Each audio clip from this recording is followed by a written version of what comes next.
I have the privilege of speaking around the world on the topic of social media, and I've been in this space for almost 10 years.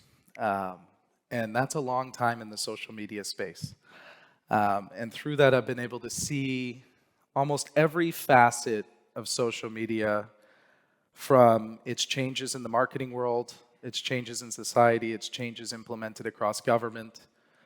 And guys, it's a major change. Let's start with, by a show of hands, and everyone watching on YouTube, you can just nod because you're already there. But how many of the folks in this room utilize social media every day?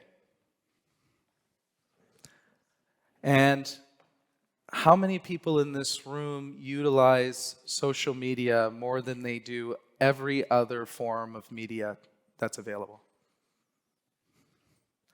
For those of you on YouTube, the whole room pretty well raised their hand, right?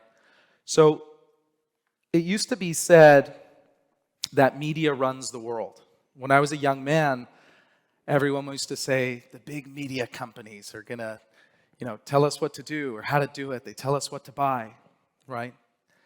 And not too long ago, just 5 to 10 years ago, there were 7 companies that controlled everything we saw, heard across North America. Now today, the biggest shift that's ever happened in the landscape of media is now you and I, run the world's media. And what do I mean by that? Last year, a study came out that said that over 50 million people globally consider themselves social media influencers. That means that they're creating content at that level of scale. Now it went from 7 to 50 million individuals contributing to the media that we're consuming in society. And that, guys, is dramatic. It has massive implications. So today, what I'm going to really try to do is allow for double tapping into each fundamental change that social media is having on society. And the goal here is not to scare everybody. The goal here is to allow everyone who gets to listen to this conversation the ability to see things from outside of it as opposed to seeing it from inside of it. Because sometimes when things change, we don't really realize they've changed because we're just participating in it. But I've always found that in life, whenever I get an opportunity to understand the cause and effect of things, and I can step outside of it, not just as a player, but as a coach, I find different opportunities and ways to utilize that information. And that's my goal today, okay? So when we think about social media's impact on the world, we start with thinking about how social media has changed how we transact, right? The whole world works off of us as consumers. And I'm here to tell you that the biggest shift in the consumer journey of how we buy things in world's history has happened because of social media. I always use this cool example about buying a car. Before, we would see a TV commercial, radio spot. We would likely go to a local dealership, at which point we would meet our salesman friend, and we would leave with a Ford F-150. The consumer journey was really predictable when there were 7 media companies that ran the world, right? Now, that's completely altered. We're discovering new products and new services in the new F-150, likely through social media in the beginning. Then we're sending it to our friends. And not just one of our friends, sometimes 10 of our friends, sometimes a group chat with 15 of our friends. Validation from your peers is happening at the time of discovery. Then we're going to look to validate that organization. We're going to go check out their Instagram page. We might check out their YouTube. We might check out their reviews. Once we're done that, we're probably going to consume about 15 YouTube reviews of that car. Because why wouldn't you? For the first time in history, our peers are reviewing everything we want to buy. So why would we go to the dealership and take a chance, hoping something's good, when a friend or an influencer or someone on social media is there to tell us exactly what that experience is going to be like for us? So we go there and we watch the reviews. Then we shop around. Then we go to the dealership and we know exactly what we want and we buy it. Guys, I'm telling you, that is a fundamental global shift. And we're all living it today. So after each of these components, I want you to take a second and think about how you participate in that flow through that buyer's journey today and what that means. Because this can unlock a ton of different insights and a ton of different awesome opportunities for those who understand that it's happening. Next is, social media is changing how you will get hired and how successful you can be. As a CEO of an organization, I can tell you that someone's LinkedIn profile is a major consideration in the hiring process today. Why? Because wouldn't you want to see the personality and the thoughts and the content of someone you want to work in your organization versus find out about it later? Social media and LinkedIn's become a virtual living, breathing version of you and a resume item that you cannot ignore the importance of. Look at this question. Take this in for a second. Will there ever be a successful politician in world history moving forward without the use of social media? I'd say no. The most successful real estate agents in North America have the largest social audience. The biggest broadcasters in the world on CNN and Fox and CBC have the largest social media followings of anyone in the journalist kind of landscape. So social media now is not just a thing where we go to check out with our crazy uncle posted on Facebook. It's not where we just post pictures about our kids. It's becoming part of our human value proposition. So when we think about success in business, success in entrepreneurship, success in a role, social media is now becoming a critical part of that. So I take a second here on this slide to think about, right, what are those implications? How can I use them? And how can I better myself with understanding how important that is today? Because in big change comes big opportunity. It's something that's been said in every Terminator movie that's ever been made. And when you think about that, there's a lot of people who don't understand this yet. So therefore, that's what poses the opportunity. So if you're a young person, you're coming out of school, you're interested in achieving something big, this is a hack at the moment that can help you get there faster, stronger, okay? The next concept is thinking about social media is changing how we're finding community and partners, right? I remember when I was in high school, I didn't know a single person at a high school unless they were across the street because I had no connectivity to those people, right? I remember actually having to go to the bar and walk up and get rejected, which is not something that a lot of young people have to deal with now, right? But the reality is that social networking and social media is now becoming how we source our friends, how we source our partners, and that's big in itself because it changes the dynamic. Community used to create relationship. What happens when you can speak to the next community with absolutely no tension, not even a block in the communication flow? It starts to change how people get opportunities to be with other people. It starts to shape your friend groups, and there's positives and there's negatives. But it's understanding that social media is now not just those cute, funny dancing videos, but it's truly, truly shaping how we're formulating relationships with other human beings. And it's doing it at a pace that's never, ever, ever, ever been done before. Next is social is supercharging how we're learning. I laugh because I'm in the business of artificial intelligence. I started building AI technologies 3.5 years ago at our organization.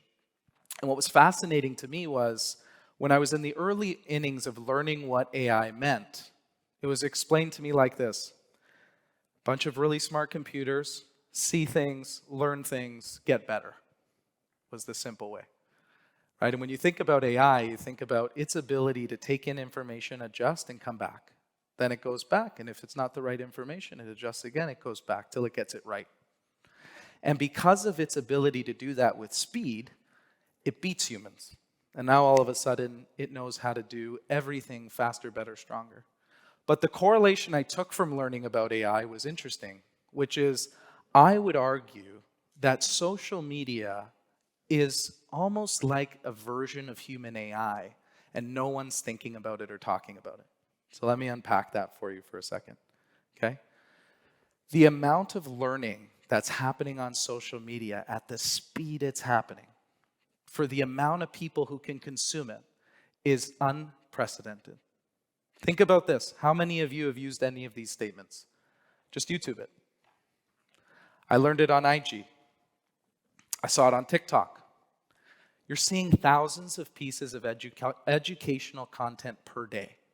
I was talking to someone the other day, and he called out something interesting to me, which was, if you were someone who was working in a trade, in an oil mine, on an oil field somewhere in Western Canada, you wouldn't have access to this type of information.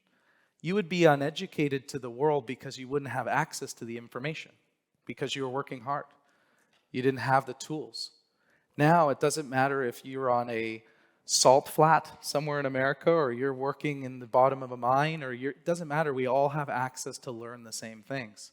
So now what humans are doing is that they're putting educational content into the machine, right? So when I make that TikTok recipe and I put it out on the TikTok, I just informed 12 other people of how to do that new thing. And guys, that's happening millions and millions of times a minute. So if you take a step back for a second and you think about social media as an education superhighway, we're all on it. And my thought-provoking question back to you guys would be, what is that going to create over time? Look at how fast AI moved and what it can do. What happens when everyone in the world is educated the same way, with the same intensity, with the same tools? That's never happened before, right? You think about class systems. A lot of that's because folks didn't have access to the education they needed to be able to be successful. They have it now, right? So when you think about the implications that social media has on learning and the scale and the speed at which we're learning it, I would argue that we're competing with AI. We're just doing it with each other. Next is, social media has no borders. When I got started in the marketing game, I was taught that someone from Canada and someone from Venezuela were so different that we couldn't market the same thing to them. That's what we were told. So if you wanted to go and do some marketing in Venezuela, you'd need a Venezuelan marketing strategy, because they are so different than the guy in Canada. Well, what's interesting about social media is it's broken that barrier completely. So if you're a young man or a young woman in Argentina, and you're a young man and a young woman in America, you have access to and are likely watching a lot of the same content.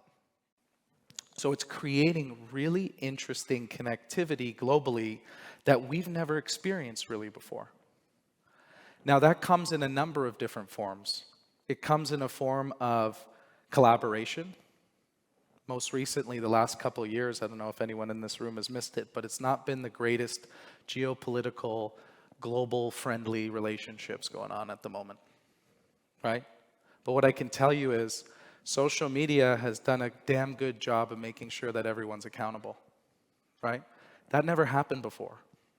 I think a lot of us forget, especially young people, that most of the time in the world's history, when really, really bad things happen to people in faraway places, you wouldn't know about it. It's only now that we have social media that we're able to support our brothers, our sisters, our friends in these other countries who need us. We're able to take the pain and suffering that others are feeling, and we're able to put it out to the world in a way that's magnificent.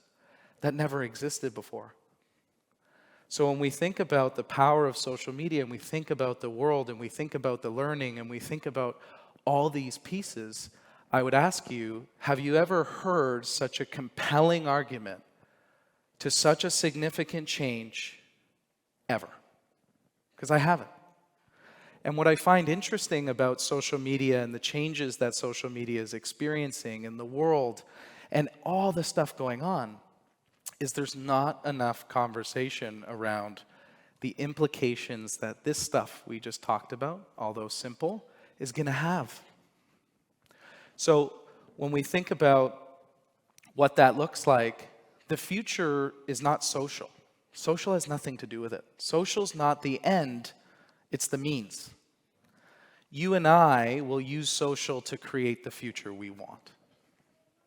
And when we think about that statement, you start to think about us as a global community, we need to start taking accountability. We need to start thinking about these changes. I hope a lot of you in here are going, oh man, I never really thought about how big of an implementation or change that's creating, right? We need to figure out how we utilize social media to better the world, because as a lot of you in this room know, social media can cut as hard the other way as it can the positive way. So I think the world is in an interesting flux between the power of social for good, the power of social for bad, and I'm here to tell you that it has nothing to do with the social media platforms and has everything to do with how we use it. And I ask all of you, as a result of this conversation, to start thinking about this a little bit more. When you're using it, think about it a little bit differently. Step out of the consumer and look at the entire thing and the implications it's having. And let's all work together to use this incredible change to create a future for ourselves that's truly incredible. Thank you so much for having me today. I really appreciate it.